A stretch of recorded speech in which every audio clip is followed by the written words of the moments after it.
साजने, ओइ साजने, भन्न राजने। तैँले 10 नम्बरको न्युमेरिकल गरिस्? गरेको छैन हौ मैले त। तैँले गरिस्? मैले गरेको भए तँलाई सोध्थे त साले। बात तो सही है। के हुँदैछ त्यहाँ? केही भएको छैन मिस। केही भयो भने म तपाईलाई भनिहाल्छु नि। तपाईँ आरामले बस्नुस् के मिस। म त भन्छु तपाईँ 2 घण्टासम्म मस्तरी सुत्नुस्। त्यति जेलसम्म हामी हल्ला नगरी गर्छौं। मलाई उल्लु सम्झेको तिमीहरूले? म सुते भने तिमीहरूले के गर्छौ थाहा छैन मलाई? आमा कसम मिस, हामी तपाईलाई केही गर्दिनौं। हो तपाईँ राम्री हुनुहुन्छ, तर मिसलाई गलत नजरले हेर्ने बानी छैन हाम्रो। त्यो भनेको होइन के? म सुते भने तिमीहरू एकअर्काको सारासार गर्छौ भनेको।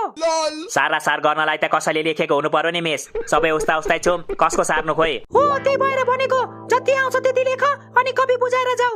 मलाई त नाम र सिम्बल नम्बर मात्र लेख्न आउँछ मिस, जुन मैले लेखिसके। अब घर जाँदा हुन्छ त्यसो भए?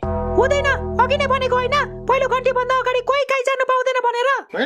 ल ल मिस, म लेख्ने प्रयास गर्छु ल। आएन भने सिकाइदिनु ल मिस। म पास भए भने तपाईलाई आइसक्रिम खुवाउँछु के?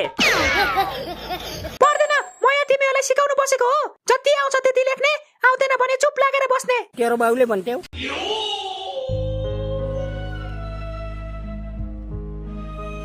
मिस हेर्नु न, यसले मेरो तन्की तन्की हेरिरहेछ।